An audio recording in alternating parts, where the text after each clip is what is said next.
looking as the flowers. I sit for hours, telling all the bluebirds, the bill and coo birds, pretty little baby. All right, so we got the 485 exhaust on that 2026 8Y. We're getting ready to put it on the dyno. I don't know, it'll be interesting to see if it actually makes power or not. The data shows that it's really restrictive, but sometimes restrictive exhausts still make power. We'll do a couple runs, throw them away, and then do a power pull, see if it makes any more power, any more boost, compare the two. Let's get it done.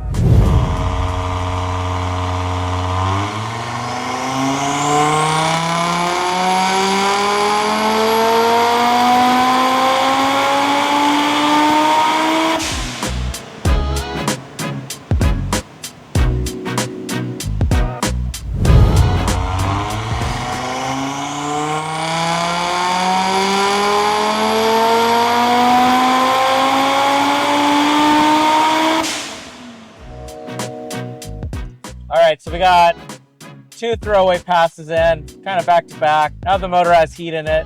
Like the first pass, it makes 920 wheel horsepower, but I don't really like publishing those numbers because it's not super honest. They always make more power on the first pull. So we'll throw that away and then give it a proper cool down, which we usually like to do 5 minutes between passes.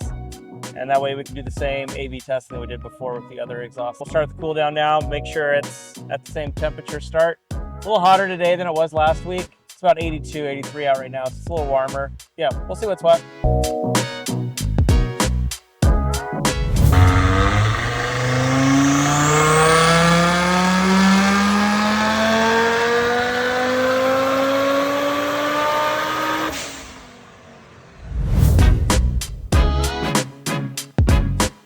So it looks like I made like another 17-ish horsepower.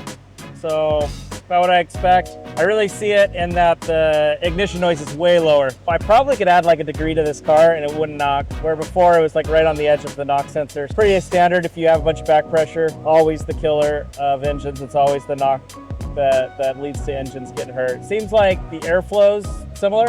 You know, it's only picking up 17, 18 horsepower, but the knock threshold's way better. Let's add another degree. If it's on the edge of ignition, then we won't see much gain. If it's not, it'll pick up a bunch of power, and that'll still probably leave some safety factor shipping the car out, but at least we know we're a little bit further from the edge. So let's see what happens with a little bit more ignition timing.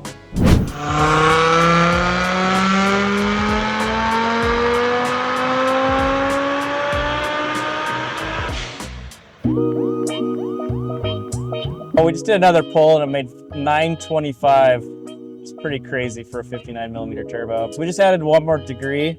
I watched the knock all the way up. It was fairly clean. Yeah, I'm not really surprised by that, just because the OEM exhaust is restrictive enough that it creates a lot of back pressure. Didn't pick up a ton of power. Yeah, it doesn't look like it picked up a ton. It looks like it picked up about 10 horsepower for 1 degree.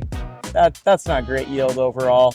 You know, if we were trying to set a record or something like that, maybe you'd consider it. But even then, like you're on the back end of what the engine wants and whatnot. You're just risking stuff for no reason. So we'll back it back down and ship it the way it was before. So looks like the exhaust ended up making about 22 horsepower over the stock exhaust. It's pretty good. I've tested a couple of exhausts, not gonna name names, that have actually lost power to the stock exhaust. So nice having an exhaust that makes power and does what it's supposed to do. Cool car, William. Hope you enjoy this thing.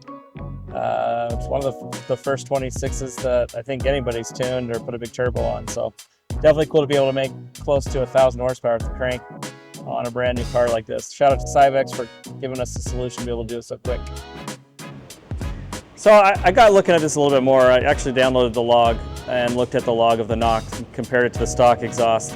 And I think it's really important to compare the two graphs to get a little bit better understanding on what the exhaust actually did, because I realized that on this red line that the knock is very on the edge. The knock trace and the actual frequency, and if you look at how it lays out, these two are very equivalent for knock noise. So I think it's a little bit better representation of what the exhaust is actually doing. We were pretty aggressive on the stock exhaust for ignition, so I think it's fair to give it that extra degree of timing and compare the two, because even though it's another extra degree of timing, the back pressure is what's letting it happen, or the lack thereof. So, you know, we're seeing closer to almost closer to 30, 32 horsepower. And it's still the same phenomena where down low, where there's no back pressure issues, the power is very similar. But then as you start getting into higher RPM and higher turbo speeds, then you start seeing it kind of climb away and differentiate itself. Yeah, I'm really happy with that. That's really good. That's crazy for a 59.5 millimeter turbo.